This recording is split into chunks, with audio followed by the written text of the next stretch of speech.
그래서 한글로 나와 있는 시험 문제를 잘 읽었어요. 잘 읽었습니다. 예, 답도 잘 썼어요.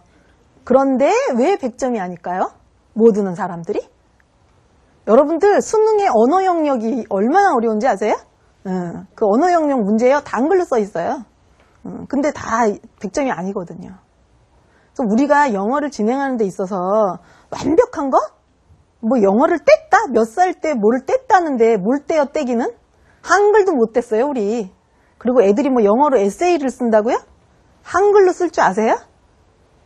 그러니까 영어를 진행하는 데 있어서 너무 허황된 꿈은 좀 안 꿨으면 좋겠어요. 그래서 우리가 아이들이 그 영어 진행하는 데 있어서 다른 아이와 비교하기보다는 내 아이가 지금 발전하고 있는가, 어제의 내 아이와 오늘의 내 아이가 어떻게 달라지고 있는가 하는 측면에서 바라보셔야지, 지금 당장에 나오는 점수라든가 이런 쪽으로만 너무 바라보시게 되고, 그럼 늘 만족이 안 되는 거예요. 왜 이렇게 우리 애는 못하냐. 뭐 우리 애는 계속 느린 아이다라는 등 이런 얘기 하시는 분들 계시는데요. 그리고 또 저한테 이래요. 대개 아이는 굉장히 특별한 아이였다. 그래서 네, 그래요. 저는 우리 아이 특별하다고요. 그러나 저는 특별하지 않은 아이는 이 세상에 없다라고 말씀드리고 싶어요. 다 특별한 아이들이잖아요. 그럼 여러분들이 자식이 안 특별했으면 좋겠어요? 특별하잖아요. 그래서 우리가 좀 아이들의 그 과정에 좀 만족할 수 있었으면 좋겠다. 만족해야 그 다음에 또 우리가 좀 하는데 더 이렇게 힘도 생기고 하잖아요. 늘 불만이신 분들 계셔요. 아이에 대해서.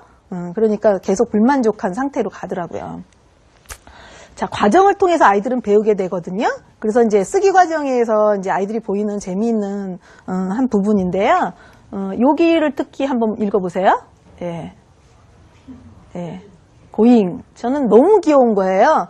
이거는 저희 아이가 쓴 일기는 아니고요. 우리 이제 이 방법으로 진행한 아이들의 일기 중에서 제가 하나 소개를 한 건데요. 이 친구는 영어로 소리는 알아요. 소리는. 근데 그거를 영어 알파벳으로 표기를 하려니까 아직 표기가 잘 안 되고요. 한글로 표기는 할 줄 알잖아요, 얘네들이. 지금 이게 초등학교 한 3학년, 4학년 아이들이 이제 그 정도 아이가 이제 쓴 거라서요. 그러니까 아이가 고잉을 쓸 줄 모르니까 자기가 알고 있는 고에다가 한글로 잉이라고 써가지고 이제 이렇게 맞는 거죠. 참 귀엽지 않으세요? 예, 저는 이러면은 이제 귀여워야 되는데 엄마들이 이렇게 써놓으면 난리가 나는 거죠. 네 뭐냐 이게 잘못됐다 막 이러는 거죠. 근데 이제 이렇게 쓰는 아이들이 보면은요, 둘째 아이들의 일기에서 이런 것들이 좀 발견이 돼요. 자기 형이나 누나나 언니가 진행하는데 옆에서요, 그냥 옆에서 곁다리로 했던 아이예요. 그러니까 큰 아이한테는 비디오도 똑바로 봐라, 너 제대로 안 하면 넌 가만히 안 둔다 막 이러면서 계속 그러셨는데 작은 아이한테는 그냥 내버려 두신 거예요. 여러분들 좀 그러시잖아요. 예, 저는 아이를 하나만 키워봐갖고 잘 모르는데 둘째 아이들한테는 굉장히 허용적이시면서 큰 아이들은 되게 괴롭혀요. 그래가지고 이제 큰 아이들이 이렇게 써놓으면 너는 이게 뭐냐면서 막 야단치시고, 작은 아이들이 이렇게 써도 야단을 안 치셔요. 잘했다 그래. 신기하다 막 이래. 그러니까 작은 아이는 신이 나서 계속 쓰거든요. 그러니까 점점 더 늘죠. 큰 아이들은 완벽해질 때까지 안 써요. 완벽해질 때까지? 그럼 언제 완벽해지는데? 완벽하지 않은 과정들을 쌓여서 완벽해지는 거잖아요. 그래서 이제 과정을 통해서 배울 수 있도록, 그때 말하기에도 제가 말씀드렸죠. 자신감을 갖도록 교정하거나 지적하기보다는 격려를 해주시라 이렇게 말씀드리죠. 근데요, 영어 잘하는 엄마들이 여기서 골치가 아파요. 막 고쳐주고 싶은 거죠. 예, 근데 저 같은 영어 못하는 엄마는 굉장히 편합니다. 어차피 못 고쳐주니까, 예, 그냥 너나 나나 막 마찬가지다. 그럼 네가 나아질 거다 이렇게 바라보면 되죠. 예. 저의 노하우는 거기에 있었던 것 같아요. 아이가 주도적으로 할 수 있게 기다려줄 수 있는 힘이 그냥 나온 게 아니라 내가 잘 못했기 때문에 나보다 더 나은 저희 딸을 굉장히 저는 칭찬할 수밖에 없었어요. 예. 예, 이것이 이제 저희 딸이 쓴 일기예요. 그래서 이제 제가 강연에서 이런 거 보여준다 그러면 저희 딸이 너무 싫어해요. 이게 이렇게 망신스럽게 이런 걸 보여주냐. 자세히 보면 다 영어로 써놨지만, 이게 문법과 뭐 이런 스펠도 틀린 부분이 많이 있고 그래요. 때로는 무슨 말을 쓴 건지도 자기도 잘 모르겠다 이렇게 얘기할 때가 있습니다. 그런데 저는 정말 잘 쓴다고 생각을 했고요. 그래서 칭찬을 많이 해줬습니다. 저희 딸이 그래요. 엄마가 소박했기 때문에 자기가 잘할 수 있었다. 기대 수준이 높지 않았기 때문에 라고 얘기를 합니다.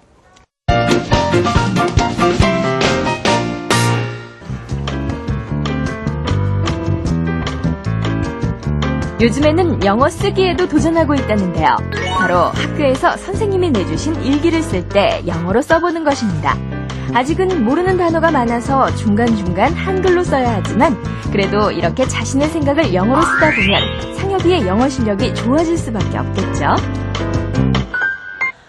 그리고 이제 저희 이제 아이가 이제 진행하면서 시험 때문에 많이 이제 고민들도 하시고 이제 시험을 어떻게 치료해야 되는가, 주도적인 학습 부분에서 이 부분을 굉장히 많이들 고민들 하셔요.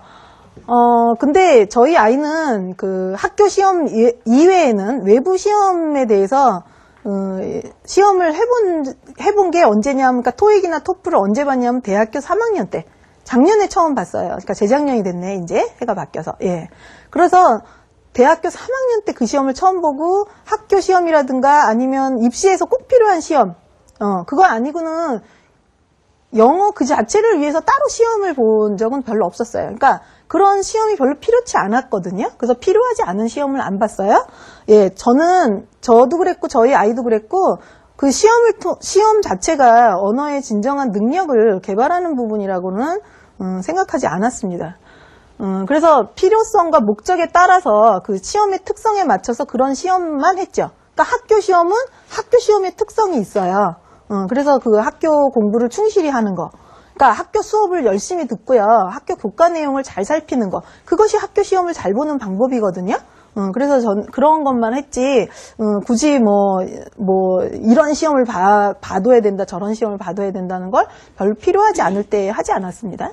예, 그래서 저는 시험을 통한 시간 낭비를 좀 하지 않는 것이 언어로서의 영어를 쌓아가는데 필요한 부분이 아닐까 싶어요. 불필요한 시험들을 너무 많이 보세요. 시험을 보기 위해서 영어를 하는 것처럼. 그래서 학습은 충실히 하지 않고 계속 시험만 보는 겁니다. 그래서 모르는 건 계속 모르고 틀리는 건 계속 틀려요. 그리고 시험만 보고 그 다음에 그 언어 능력은 향상되지 않는 부분들이 있어요. 그래서 또 시험은 잘 보는데 그 언어 능력은 없는 상태. 안 그래도 카네기 멜론 교수님하고 그 영상 인터뷰를 하는 과정 속에서요, 그 교수님이 그러더래. 너 토플 점수가 너무 낮은 거 아니냐, 너의 언어 능력에 비해서. 그러니까 우리나라 학생들이 토플이 굉장히 높잖아요, 실력이. 근데 그런 아이들보다 토플 점수 자체가 높은 건 아닌데, 그러니까 언어로 자기 표현하는 거는 굉장히 능숙하니까, 넌 토플 시험이 왜 이렇게 점수가 너의 언어 능력보다는 좀 적게 나온 것 같다, 그렇게 물어보시더래요. 저희 아이는 토플 시험 딱 한 번 봤어요. 딱 한 번 봐서 그 자기가 필요한 만큼의 커트라인을 넘겨서 그 미국 대학원이나 이런 데 진학하는데 지장이 없는 점수는 나왔지만 뭐 만점을 맞거나 뭐 이러려고 기록 세우려고 또다시 시험을 반복해서 보지는 않은 상태거든요. 예, 그래서 저희 아이는 토플이 만점이 아니라는 거. 예. 그래서 저는 영어의 왕도를 무엇이냐라고 얘기했을 때 꾸준한 노출과 그 사용이라고 생각이 들어요. 꾸준히 노출해주고요. 그리고 사용을 해야 된다는 거죠. 그래서 저는 아이가 충분히 들을 수 있도록 계속 그 시간을 할애했고요. 그 다음에 영어를 사용할 수 있는 방향에 대해서 아이하고도 많이 고민하고 영어를 사용해 보려고 했죠. 제가 이제 그 말하기 과정에서 뭐 연속 따라 말하기, 정확하게 따라 말하기, 뭐 음성 일기 이런 것들이 결국엔 영어를 좀 사용해 보는 거잖아요. 그런 과정도 있었고요. 그리고 주로 영어를 듣는데 많이 사용했어요. 듣는데. 뭐냐면 저희 아이가 이제 영어가 듣기가 되니까 영화를 즐기게 보는 게 취미생활이 됐고요. 그리고 미국 드라마 있잖아요. 이제 좀 크면 아이들이 이제 어렸을 때는 애니메이션이나 뭐 이런 어린이 영화밖에는 못 봤지만 아이가 이제 뭐 중학생 뭐 이렇게 더 성장해 가서 대학생이 되니까 이제 미국 드라마 같은 거 이런 거를 이제 즐겨보면서 영어를 사용합니다. 뉴스를 보는데 영어 뉴스로 뭐 CNN이나 BBC 뉴스를 보는데 영어를 사용하는 거죠. 듣는데 사용하는 거예요. 우리는 영어를 사용한다는 것을 대체로 말하거나 뭐 읽고 쓰는 것만 생각하는데 얘는 듣는 걸로 더 많이 영어를 사용을 해요.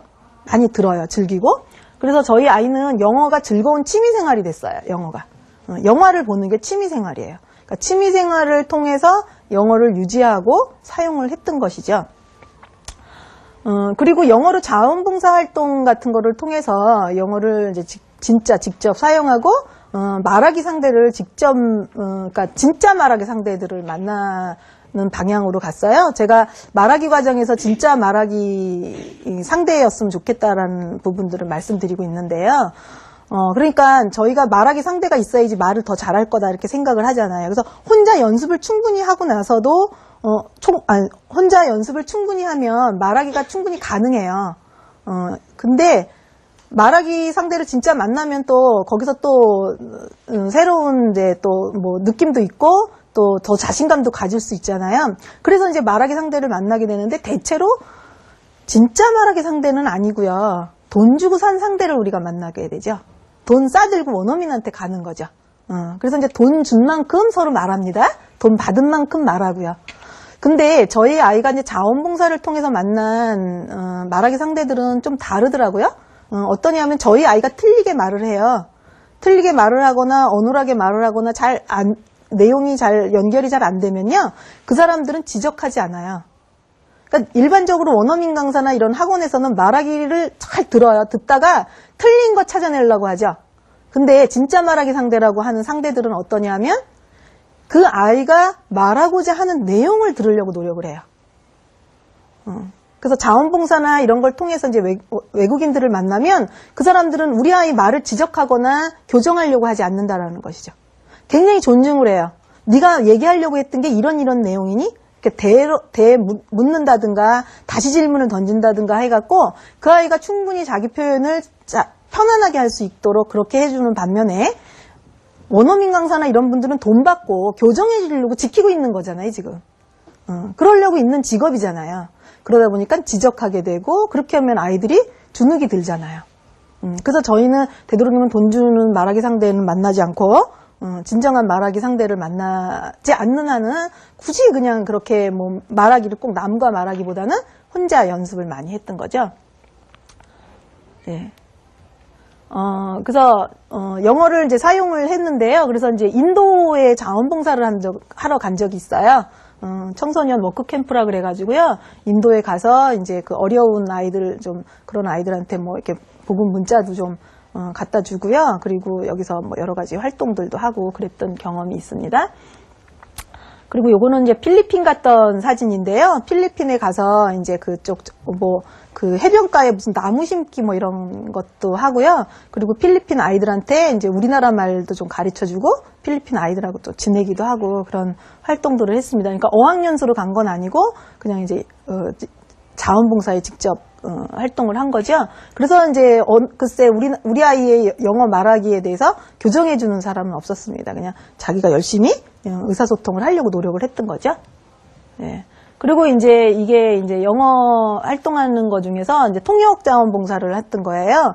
우리나라에 이제 그 국제적인 환경단체인 그린피스가 들어와서 이제 저희가 울산에 살고 있는데 그 울산에서 이런 행사가 있었어요. 그래서 거기서 이제 자원봉사 하고 있는 모습이거든요.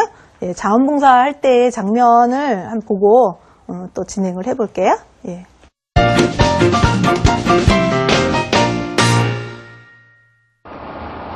지난 2005년 5월 울산에서는 세계적 환경단체인 그린피스 회원들의 주최로 한 달간 고래 보호를 위한 캠페인이 진행됐습니다.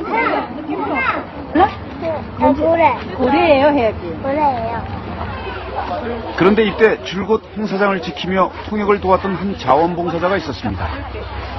If they're part of the extinction, we have to protect them and we have to stop fisheries, all the fisheries. 해양 환경 보호하는 운동을 하고 있거든요. 그린피스한테 여러 일이 있는데 그 여러 일 중에 고래 보호하는 게 있고 나머지 당시 17살의 나이. 그러나 외국인과의 의사소통에 전혀 막힘이 없었던 솔리비의 활약은 그뿐만이 아니었습니다. 그린피스 회원들의 국내에서의 활동, 그리고 고래 보호의 필요성을 영상에 담아 방송에까지 소개됐던 다큐멘터리. 항해 9일째의 동해. 갈매기 떼가 심상치 않다. 리비를 비롯한 모든 배 위의 대원들이 바빠졌다. 수평선 저 멀리서 무언가가 나타났다. 돌고래 떼다. 항해 9일 만에 동해에서 드디어 고래가 발견된 것이다.